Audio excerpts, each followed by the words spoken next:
Good morning, everyone. So today we will discuss the various practical circuit breakers. So we will discuss the various practical circuit breaker designs. Various practical circuit breaker designs. Now, first we will discuss the low voltage circuit breaker. So we will have the low voltage circuit breaker. Now the low voltage circuit breakers are used strategy. It used this strategy of lengthening the arc. So what's the main idea behind that? That is, it used the strategy of strategy of lengthening the arc and increasing its resistance to point where the arc is not sustainable, and increasing its resistance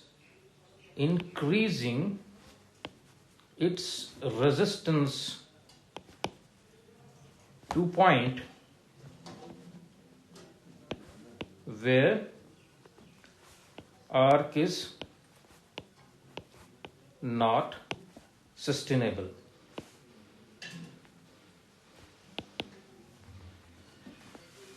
So one of the example of that is the air brake circuit breaker. Air brake circuit breaker. Now figure here shows the arrangement for the air brake circuit breaker with the magnetic blowout, and it can be seen from this figure. From this figure, it can be seen that the blowout coil, that is this one, this is the blowout coil. These are actually the contacts, moving contacts and the fixed contacts. And the blow up coil get inserted in series with the arc. As the arc gets divided between the baffle plates, as you see, the current flowing through the blowout coil, it will produce the magnetic field, and in this case the current is flowing in this direction, the magnetic field coming out of the plane of the paper, blowing out the arc upwards. So at the instant shown, the current is flowing from the right to the left. As you see, the current is flowing from right to the left, and the magnetic field is coming out of the paper, and hence applying the left hand rule, we can find the direction of the force on the arc, and it is upward. So this is the magnetic field. The direction of the force is upward if we are using the left hand rule. Using the left hand rule, you can find out the direction of the, using left hand rule, the direction of the force is, in this case, is direction of force in this case is upwards. So it is upwards. So now when the current changes its direction and starts flowing from left to right, the direction of the magnetic field is into the plane of the paper we can obtain, and again the force is on the is in the upward direction. So the blowout coil helps in the arc extension. So this blowout coil, it helps in the arc extension. And another variation of design is shown in this figure. We will have this another variation in design. It is shown in this figure. So we are in the blowout coil is it is not shown for the clarity. So it is the magnetic blast air circuit breaker. So what's the main idea? The main idea is in that that we have to blow out the arc. This is the arc. Its arc starts here, then its length increases. So because of this force due to the magnetic field, the length of this arc increases, and it will not be able to sustain it. Now, second, it is actually the low voltage circuit breaker. Now we will discuss the high voltage circuit breakers. So high voltage circuit breakers.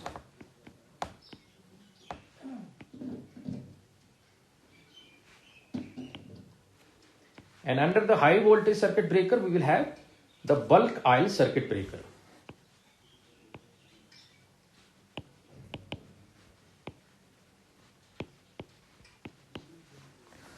So the methods which are used for the arc extension of the low voltage circuit breakers are not practical for the high voltage circuit breakers. In high voltage circuit breakers, much more proactiveness is needed on the part of the circuit breaker to dissipate the heat liberated by the arc and deionize the arc so that the arc does not restrike. So the proactiveness would be there in case of on the part of circuit breaker to dissipate the heat. First is the dissipate heat, and second to deionize the arc. To deionize the arc. So use of the oil as an inflammable material in circuit breaker where arcing is there by the liberation of heat is involved, and it may appear to be good. However, oil has been used as a medium for the arc interruption right from the beginning because of its excellent dielectric strength as well as ability to effectively conduct heat. So it has the excellent dielectric strength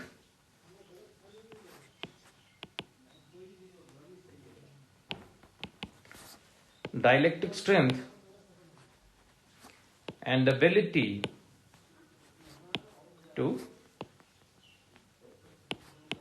conduct heat effectively.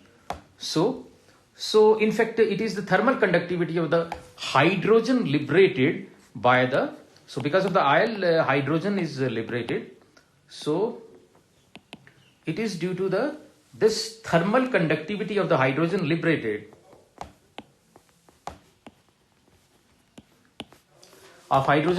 because of the decomposition is responsible for the superior heat conduction of the oil. And as the research on circuit breakers continued, other better interruption mediums like we will have the high pressure SF6 sulfur hexachloride and the vacuum were discovered. Now first we discuss the bulk oil circuit breaker. So in this case, figure here shows the bulk oil circuit breaker. Now in this case, the bulk oil circuit breaker, the contacts are immersed in the oil as shown here. The contacts are actually immersed in the oil, and the arc is struck in the oil. The energy liberated by the arc causes the oil to decompose and liberate the hydrogen gas, as we have discussed. The hydrogen is very good conductor of heat and helps in carrying away the heat generated by the oil. So hydrogen is the very good conductor of heat. It is very good conductor of heat, and it helps in carrying away the heat generated by the arcing. So oil also provides insulation between this live parts and this other that is it is also used as an insulation medium between the live parts and circuit breaker and its tank, which is kept at the ground potential. So such a design is also known as the dead tank design, since the tank is at zero potential. So this design is also known as the dead tank design, because it is at the zero potential. Among the undesirable features of such a design are the huge quantity of oil required, its attendant negative impact on the environment in case of a spillage and disposal, and which actually causes the fire hazard. So bulk oil design has been superseded by the design in the minimum quantity of oil is required. So some of the disadvantages, that is the oil, large quantity of oil is required, that is large oil is required, then it negative impact on the environment, we can say the negative impact on environment, etc. So these are actually the effects of that. So it is superseded by the design in which the minimum quantity of oil is required. Now the minimum oil circuit breaker. Let us discuss the minimum oil circuit breaker. We will have the minimum oil circuit breaker.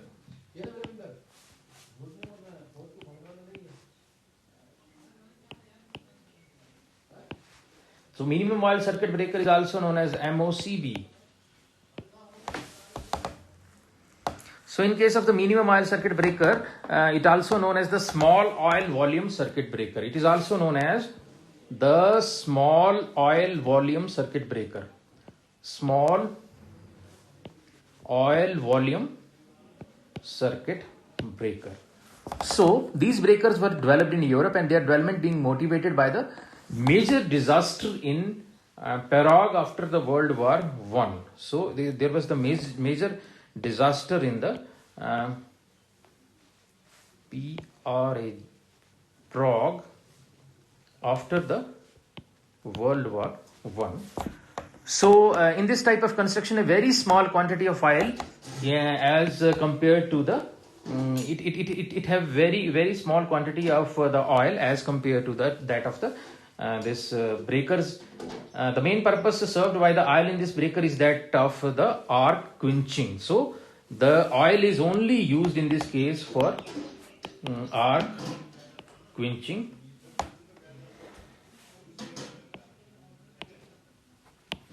So the arc quenching mechanism is so designed that the energy liberated by the arc itself is utilized is utilized for quenching the arc. So energy liberated is itself utilized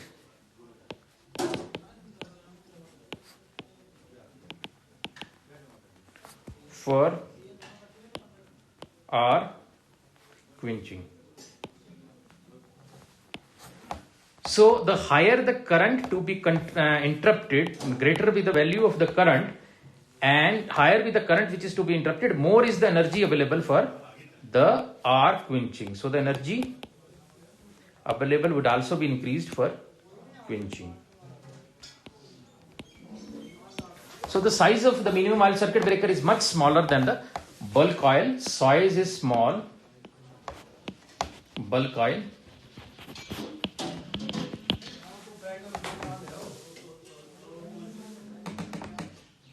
So size is less than that of the bulk oil circuit breaker because of reduced quantity of oil which is required, and the fire hazard is also less.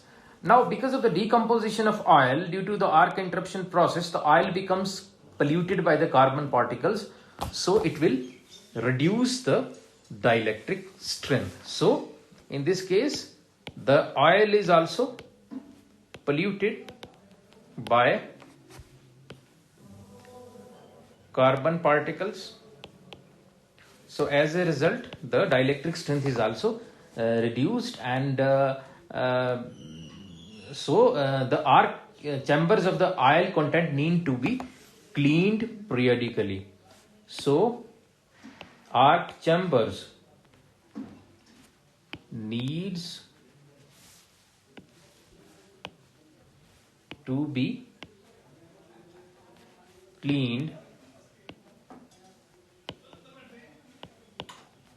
periodically. So it needs to be cleaned periodically. So this is the major drawback of the circuit breakers which is using the oil. So this is the major drawback.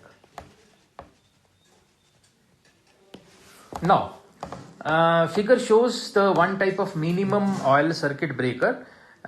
So in this minimum oil circuit breaker you will see in this minimum oil circuit breaker construction, in this case we will see that P is the piston, P is actually the piston, and FC are the fixed contacts and MC are actually the moving contacts. These are the moving contacts, and A is the arc and B is the blast oil. A is actually the arc, you will see here, and B is actually the blast of oil which acts in the direction perpendicular to the arc. If you see, this is the arc, and it is the direction blast of oil which acts in a direction which is perpendicular to the arc. The arcing phenomena liberates heat, causing oil to decompose into hydrogen and other hydrocarbons. So what it does, the arcing, it liberates heat, causing the oil to decompose. It liberates heat, and as a result oil is decompose, causing the oil to decompose into hydrogen and other hydrocarbons. Into hydrogen and hydrocarbons. So this raises the pressure inside the interruption chamber. So what happens because of this? These hydrogen and hydrocarbons are liberated, and what it does, it will increase the pressure inside the chamber and causing the piston to move, resulting in a blast of oil. Pressure in the chamber causing the piston to move,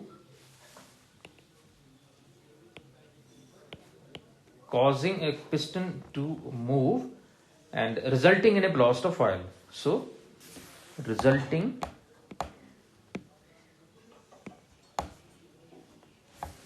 causing the piston to move, and it results in the blast of oil across the arc.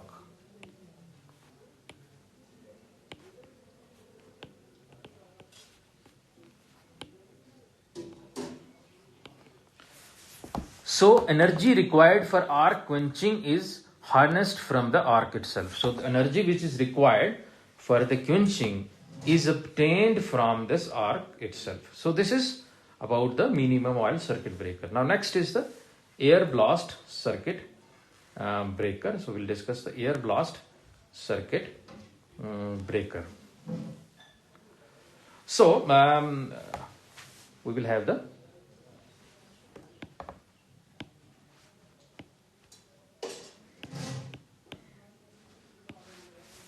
now in this type of circuit breaker, the blast of compressed air at high pressure is blown either this blast of compressed air at high pressure.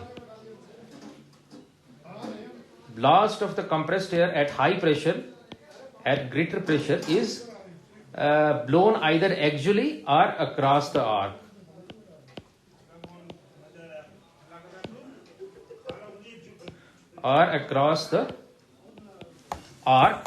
So it can be seen from this graph. If you see that the compressed air has the excellent dielectric properties as obtained from here.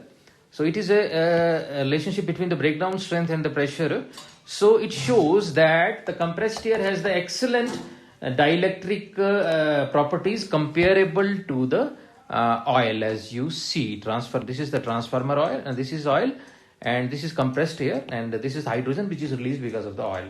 So this helps in quickly quenching the arc and building up the dielectric strength of the contact gap. So single pair of air blast contacts can withstand about you can say about this 100 kilowatt. So single pair of air blast contacts can withstand about 100 kilowatt. So several contacts in series are required. So this single pair of air blast contacts. So single pair of air blast contacts. It can withstand about 100 kV, and so the several contacts in series are required for a high voltage. Several contacts in series are required. Several contacts in series are required for this air blast circuit breaker. Air blast circuit breaker. So figure here shows the graph, and now one more diagram is there. It shows the it actually shows the various ground faults and the phase faults and cross section of extra high voltage air blast circuit breaker.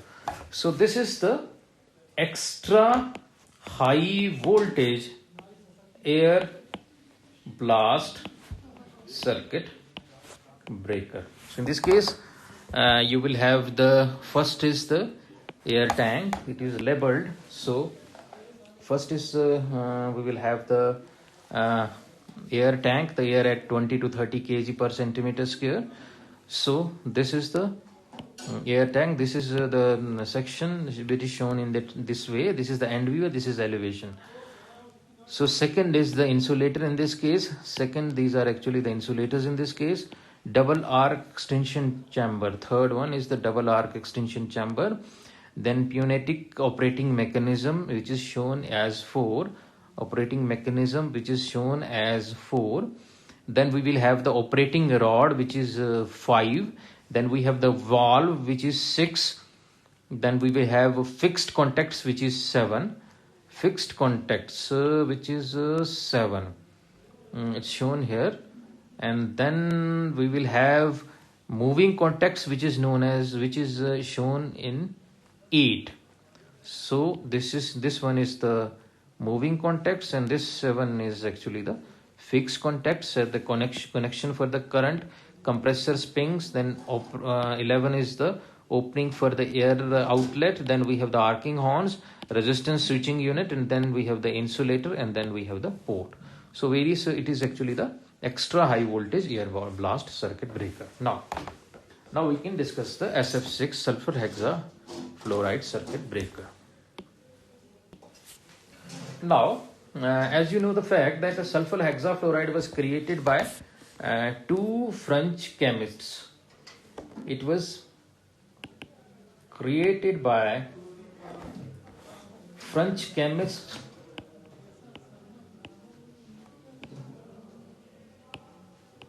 and what was the name of that? H.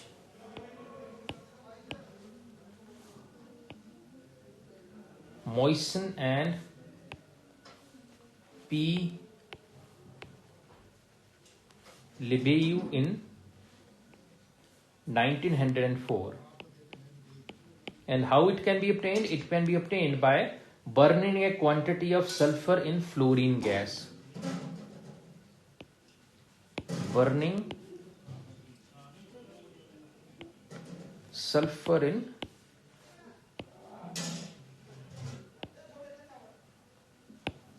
fluorine gas. So the heading would be sulfur hexafluoride SF6 circuit breaker. Now, what are the main properties of that? SF6 is inorganic, colorless, odorless, non-toxic. It is inorganic. It is inorganic, colorless. It is inorganic, colorless, odorless, and non-flammable.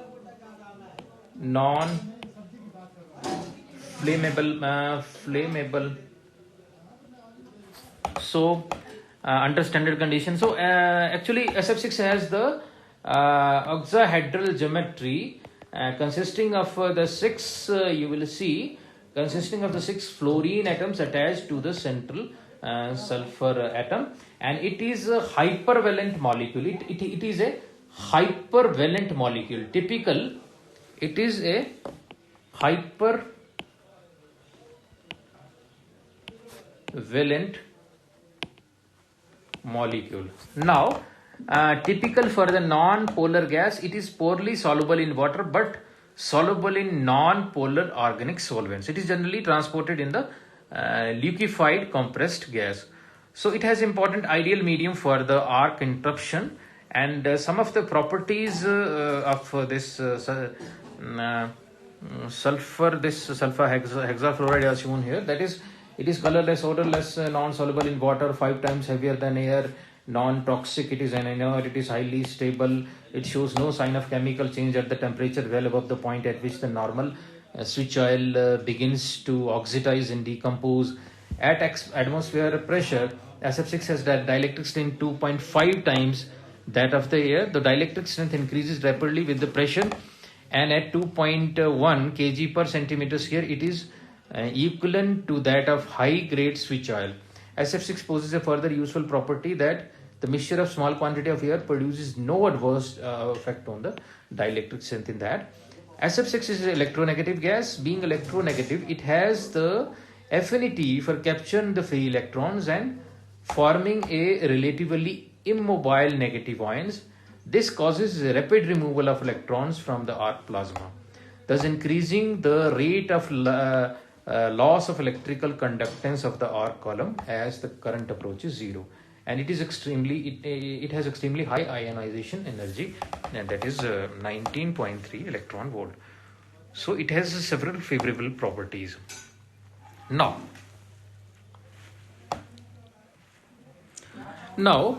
despite these favorable properties, SF6 has certain serious disadvantages. So what are the serious disadvantages which are associated with the SF6? So disadvantages.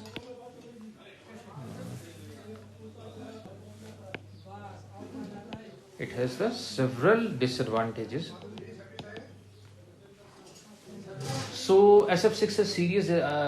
Although the compound itself is inert, its decomposition produces the sulfur and the fluorine, which are both corrosive. Then we will have this greatly limits the material that can be used as conductors, insulators, and lubricant for the this SF6 breakers. So what it will do, it will limit the material. Now second, all the traces of moisture must be excluded, that it is virtually impossible to open these devices for maintenance and inspection and the maintenance. So moisture must be excluded. Moisture must be excluded. Everything must be included in that. So it is difficult for inspection and maintenance. So inspection and maintenance is difficult. Inspection and maintenance is difficult. Now, next is because the gas is so heavy and viscous, difficult to ensure the gas flow needed to cool the arc than it is with the air. So it is more viscous and heavy. Heavy and the viscous. Now next is fourth one. What is the fourth one? So the gas liquefies at 10 degrees Celsius at typical operating pressure of nearly about 250 psi. So it must be kept heated for use in the closed climate. So kept heated to use in cold conditions. Now, one serious drawback of SF6 is that from the environmental consideration, it is the strongest man-made greenhouse gas. So we can write it with the red color. So it is the strongest man-made greenhouse gas.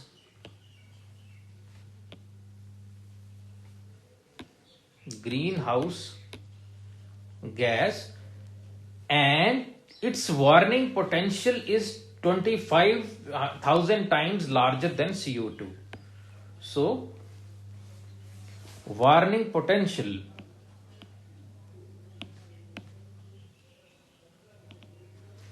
(25,000) larger than the CO2. Now, constructional features of this SF6. So figure here shows the SF6 breaker.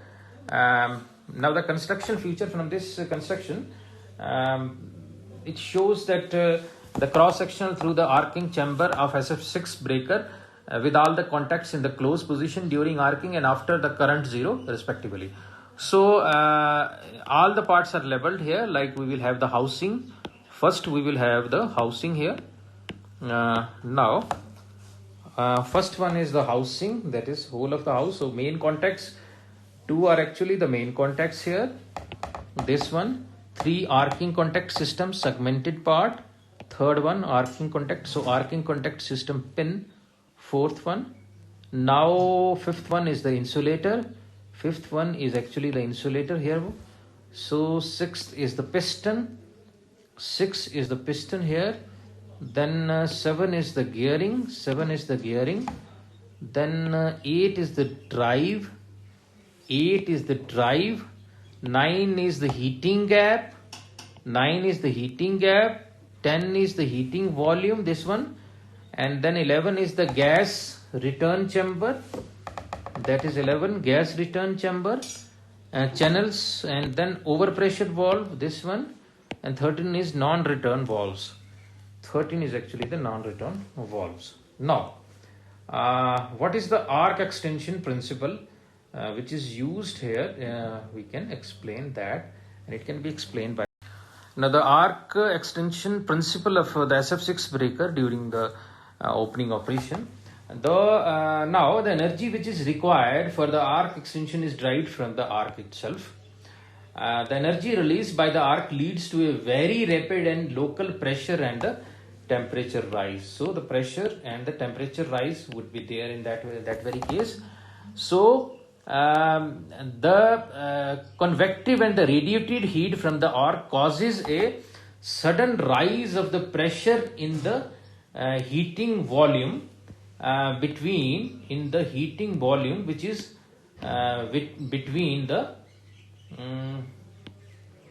rise of pressure in the heating volume which is between the arcing contacts, when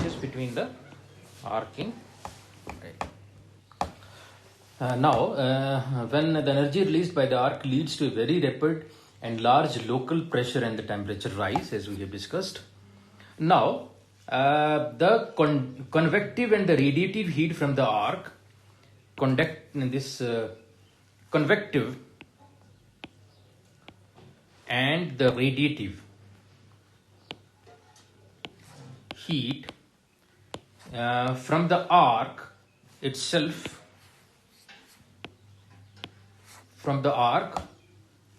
causes the rise in the pressure in the heating volume. A rise in pressure in heating volume, and between the arcing contact system and the piston. Between the arcing contact system and the piston.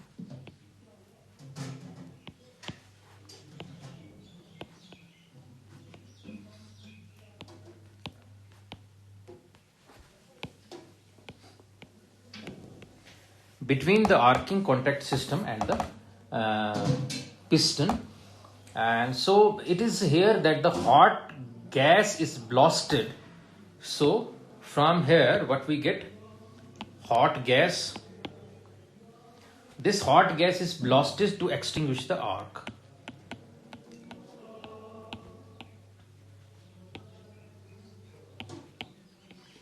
It is used to extinguish the arc the next time the alternating current passes through zero. A further contribution of the pressure rise is provided by the magnetic field pinch effect in the interior, like we have discussed also, being manifested as the force acting in the direction of center of the arc path. This current generated magnetic force in turn causes the strong axial flow out of the arc, basically a plasma jet which shoots outwards and is partly diverted into heating volume. Now, when a very high current flow through the breaking, the pressure rise can be quite dramatic. Mechanical damage is avoided by relieving the pressure via the special overpressure valve, which is shown here. The relatively low arc energy at low current is unable to create enough pressure for significant self-blast. This is where the concentrically mounted blast piston comes into play, this one. So the pressure build up in the heating, by supporting the pressure build up in the heating volume, it helps to ensure the successful blasting and the extension of the arc. Now, next is the vacuum circuit breaker. Now, next we will discuss the vacuum circuit breaker.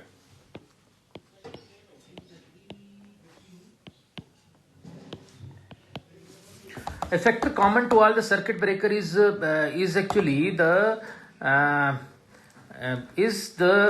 using arc mediums is the need for the high gas pressure to cause a forced gas flow in the nozzle to intensify the convection and cooling and high gas density.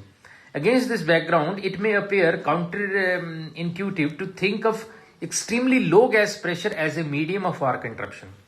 However, in the early days of the electrical engineering, it was thought that the vacuum would prove to be an ideal medium for the circuit breaking, because there would be no formation of arc in the first place. Engineers are thus surprised when the arc was found to exist when the medium of interruption was vacuum. So, when the medium of the interruption was vacuum, then arc was found there. So, now the investigation has been done in that very case. It showed that the arc was formed because of the monomolecular gas layer absorbed on the electrodes. It is due to the monomolecular gas layers absorbed on the electrodes.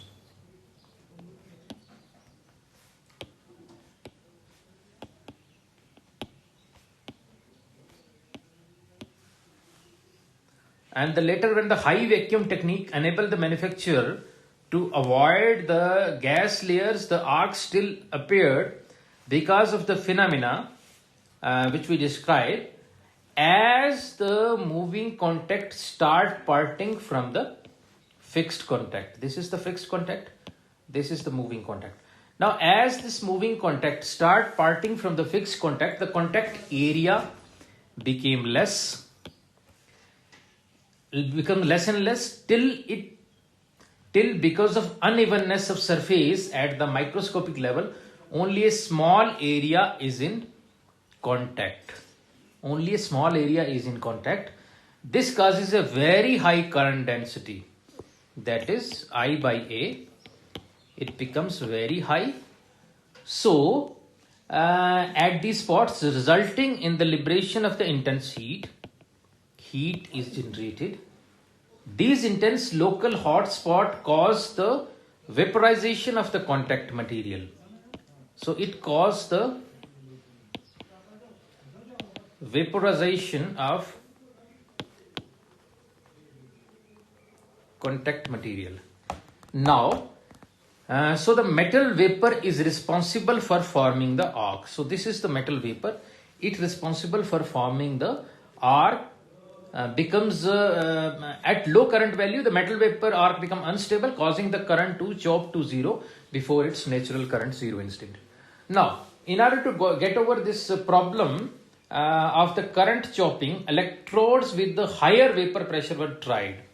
So what is done? Electrodes with higher vapor pressure was tried. Electrodes with the higher vapor pressure was tried, and these cause high metal vapor densities and high currents. It causes the high metal vapor densities at high value of the current. So, and the arc loses the advantageous feature of the vacuum arc. So, it loses the advantageous feature of vacuum arc.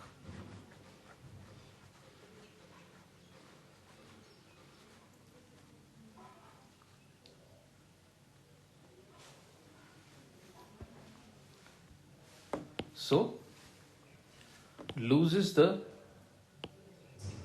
feature of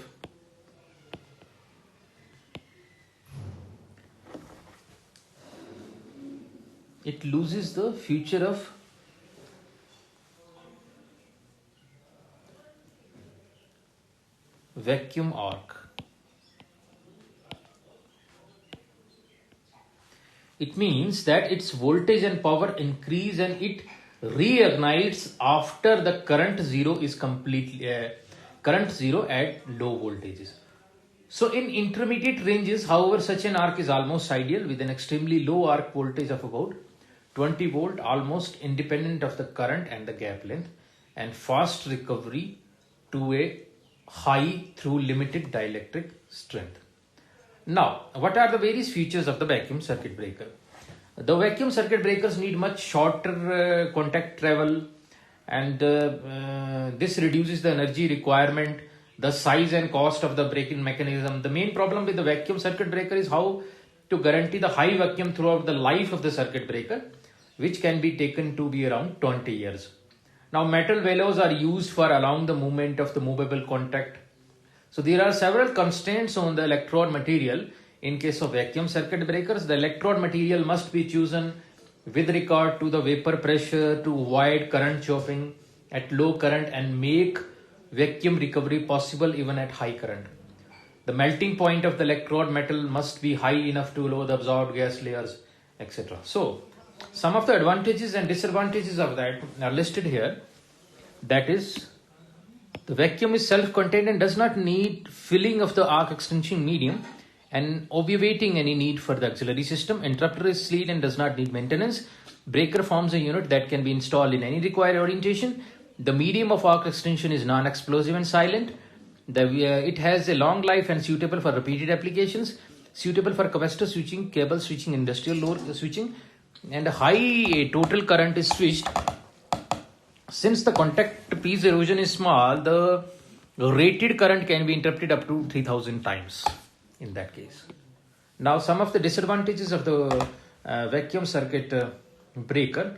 It is shown here. That is, vacuum interrupter is more expensive than other types of interrupters. The rated voltage of a single interrupter is limited to about this 52 kV. It requires advanced technology for manufacture. In the event of loss of vacuum due to the damage, transit damage or failure, the interrupter becomes useless. So for the interruption of low magnetizing current, additional surge arresters are required in parallel with each phase of vacuum circuit breaker to avoid multiple reignitions. Now, some of the features of the vacuum circuit breaker. Some of the features of the vacuum circuit breaker. Now, this figure, it shows the construction details of the typical vacuum circuit breaker. When contacts through which the current flow are separated, the explosion of the last metal bridge causes a metal vapor arc to form. This arc, which consists exclusively of vaporizing contact material. And the arc, which consists of exclusively of the vaporizing contact material, is sustained by the external supply of energy until the next time the current passes through zero. Now, at the instant of the zero crossing, the arc is finally extinguished and the vacuum interrupter regains its insulation strength and is able to withstand the transient recovery voltage. Now, to ensure the successful quenching of the current zero crossing, the contacts are not allowed to suffer more than the minimal arc erosion during the passage of the strongest current. At the current above, if you see 10 kiloampere, the vacuum arc begins to contract, which is initially noticeable in the form of the anode spots. The contraction, which partly depends upon the contact material, causes more energy to be supplied to the contacts and it reduces the vacuum gap's capacity to extinguish the arc after the current zero crossing. One way in which the switching capacity can be increased is to change the contact geometry as shown in this figure. Now, the electrode geometry, it actually generates the magnetic field and influences the arc behavior. Circuit breaker manufacturers successfully use the contact geometries that cause the this radial magnetic field as shown here, and spiral contact and the axial magnetic field. So radial magnetic field are produced by shaping the contacts in the form of spiral that looks like the petals of flower, and figure here shows some of the essential details of the construction of the vacuum circuit breaker. The unit is hermetically sealed by the manufacturer. So bellows allows the necessary movement of the this movable part. So these are actually the bellows, and these are actually, this is the moving part. So it is basically the details of the construction of the vacuum circuit breaker. Now circuit breaker application chart you will see, and then we will have the air brake circuit breaker. This air brake circuit breaker is used 230 to 440 volt. It is used now for the this bulk coil circuit breaker 1133. It is obsolete now. Maybe it was used previously. Then for this we will have 11 kV 33 66 132 and 220 minimum oil circuit breaker. So oil BLAS circuit breaker, it is used for 132, 220 and 400. Then we have the modern circuit breakers 11 and this 33. The vacuum is used for that very purpose, not for high voltage. And this is the modern circuit breaker, SF6 circuit breaker, which is used for all the purposes. So this is the circuit breaker application chart, which is used for the various voltage levels. So this is about circuit breaker. Thank you very much.